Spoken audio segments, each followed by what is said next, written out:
Kelompok usaha seringkali melakukan, namun transaksi ini tidak dapat dianggap sebagai pendapatan aktual untuk tujuan penyusunan laporan keuangan konsolidasi yang akurat. Oleh karena itu, diperlukan prosedur eliminasi.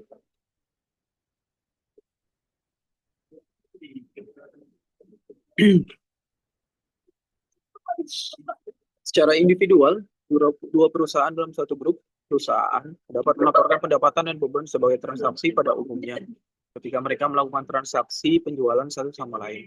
Namun, hal ini tidak berlaku saat menyusun laporan keuangan konsolidasi. Pendekatan konsolidasi memandang setiap entitas dalam grup sebagai satu kesatuan ekonomi, alih-alih sebagai entitas yang terpisah. Akibatnya, transaksi internal antar perusahaan dalam grup seharusnya tidak meningkatkan pendapatan atau beban secara keseluruhan. Dengan kata lain, karena tidak ada arus keluar ekonomi dari perusahaan yang dikonsolidasi, penjualan yang dilakukan antara entitas dalam grup tidak dianggap sebagai pendapatan aktual dari sudut pandang grup.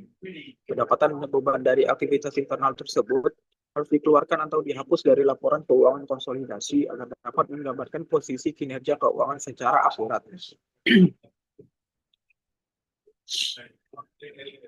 Jenis transaksi persediaan antar perusahaan.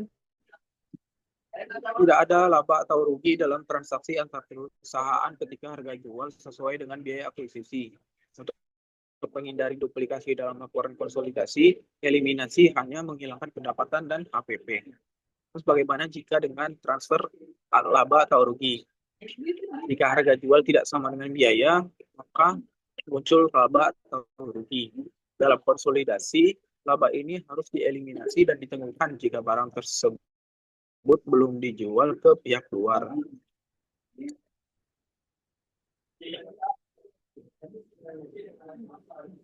Fokus eliminasi dalam laporan konsolidasi terbagi menjadi dua, yaitu pada laporan laba rugi. Untuk menghindari inflasi pendapatan grup, pendapatan dan HPP dari transaksi antar perusahaan harus dihilangkan.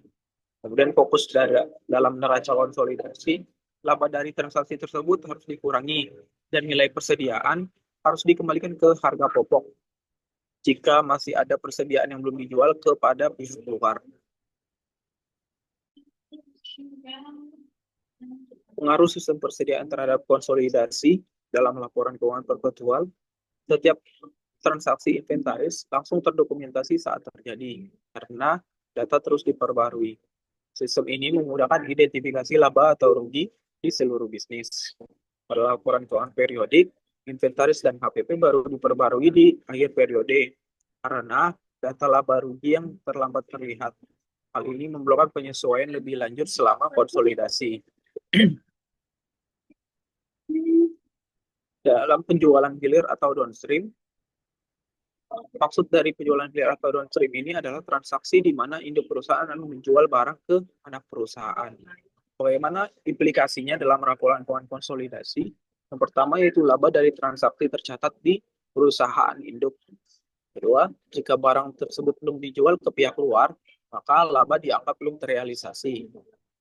Ketiga, laba tersebut harus dieliminasi agar laporan tidak menunjukkan pendapatan yang belum benar-benar terjadi.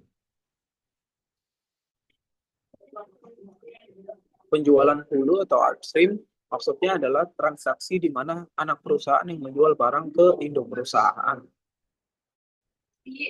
Bagaimana implikasi konsolidasinya? Perusahaan yang mencatat labanya adalah perusahaan anak. Kemudian jika barang belum dijual ke pihak eksternal, laba belum direalisasi dan harus dieliminasi. Kemudian eliminasi ini akan mengurangi laba anak yang dilaporkan dalam konsolidasi dan juga memengaruhi bagian laba yang didistribusikan kepada perusahaan induk. Saya membuat contoh soal PT induk menjual perusahaan kepada PT anak senilai Rp100.000. Biaya perolehan barang adalah Rp70.000. Pada akhir tahun, 40% barang belum dijual ke pihak eksternal. Pertanyaannya, berapa besar laba yang belum terrealisasi? kedua, bagaimana jurnal eliminasi konsolidasi yang diperlukan? Jawaban dari soal ini adalah kita harus menghitung laba total terlebih dahulu dengan mengurangi eh, nilai transaksi dengan biaya perolehannya, yaitu 100.000 dikurangi 70.000 sehingga didapatkan laba total sebesar 30.000 rupiah. Kemudian untuk menghitung laba belum terrealisasi, yaitu kita mengalihkan eh, persentase barang yang belum dijual ke pihak eksternal dikalikan dengan laba total sehingga didapatkan laba yang belum terrealisasi sebesar 12.000 rupiah.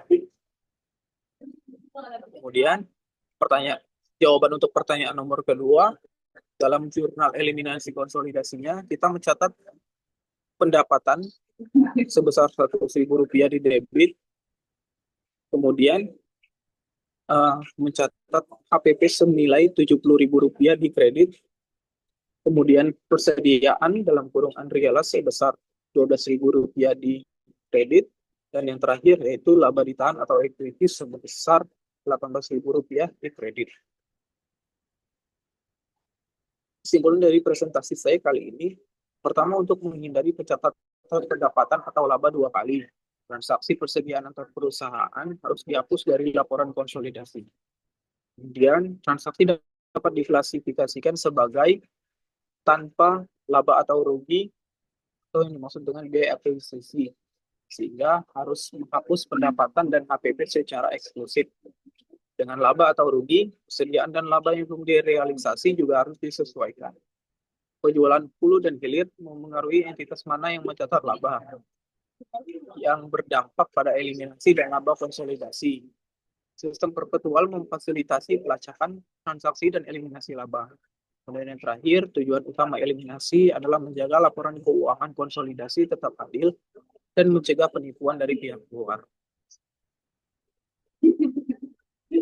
Sekian presentasi saya akhiri. Assalamualaikum warahmatullahi wabarakatuh.